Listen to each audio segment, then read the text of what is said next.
En vous baladant sur YouTube, vous êtes forcément tombé sur ce genre de vidéo où l'on voit des personnes manger des grosses quantités de nourriture qui peut paraître énorme. On appelle ça le mukbang. Bien que cette niche de vidéo a l'air innocente, ne vous êtes pas demandé si manger tout ça était bon pour la santé des youtubeurs? Vous devez sûrement voir où je veux en venir. Mais avant tout ça, n'oubliez pas de vous abonner et liker la vidéo. On rush les 500 abonnés. Sachez que je fais cette vidéo pour critiquer le contenu et non la personne. Je vous demande donc de ne pas aller harceler qui que ce soit et de rester respectueux dans les commentaires. Sur ce, bon visionnage. La première fois qu'on a entendu parler du nom mukbang sur YouTube remonte probablement à 2014, lorsque cette tendance a commencé à se populariser en dehors de la Corée du Sud. Nikocado Avocado est un youtubeur mukbang de 15,59 millions d'abonnés. Il a commencé YouTube le 27 mai 2014 et a produit plus de 714 vidéos et en total 917 millions de vues. Et si je vous parle de lui, c'est parce qu'en fait, il bien renta ce concept. Au début, c'est un youtubeur vegan.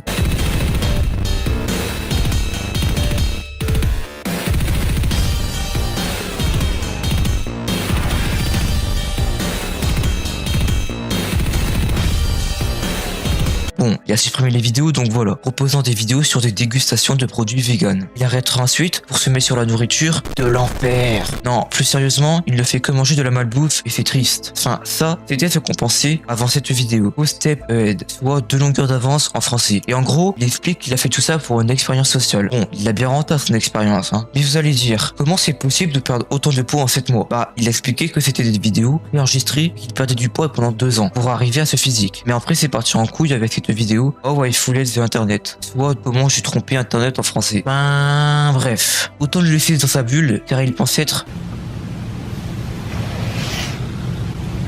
So I am the villain. le mec c'est que le Joker.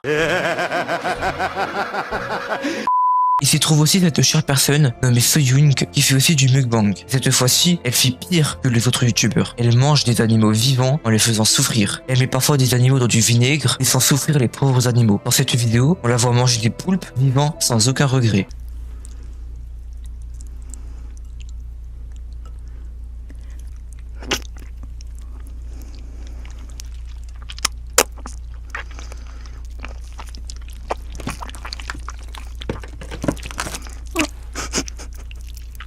Elle aurait pu les manger morts pour éviter de les faire souffrir, mais non, les vues sont plus importantes que la vie. En plus, on voit qu'elle a du plaisir avec des réactions abusées. Car oui, il y a aussi le plaisir de voir les revenus que ça rapporte de faire ce genre de contenu. Car pour elle, l'argent passe avant la vie et la souffrance des animaux. Il y a aussi de nombreux autres youtubeurs comme Hungry Fat Chick qui met sa santé en danger, comme plein d'autres. Mais il y a aussi certains youtubeurs qui font quand même attention à leur santé. Passons à la conclusion de cette vidéo. Les vidéos mukbang sont problématiques pour plusieurs raisons. Déjà, manger autant n'est pas bon pour la santé. L'argent passe avant tout, même la santé. Certains vont également souffrir les animaux dans du vinaigre ou en les mangeant vivants afin de générer du buzz, enfin plutôt du bad buzz, pour être encore plus connu, peu importe leur réputation, car l'argent passe avant tout. Et ouais, ils savent que tout cela est problématique, mais ils continuent car voyant les vues, l'argent que cela génère est plus fort qu'eux, car oui, ça m'étonnerait qu'ils ont du plaisir à le faire, à moins que... ouais, mieux vaut ne rien dire. Mais franchement, n'oubliez jamais que la santé passe avant tout.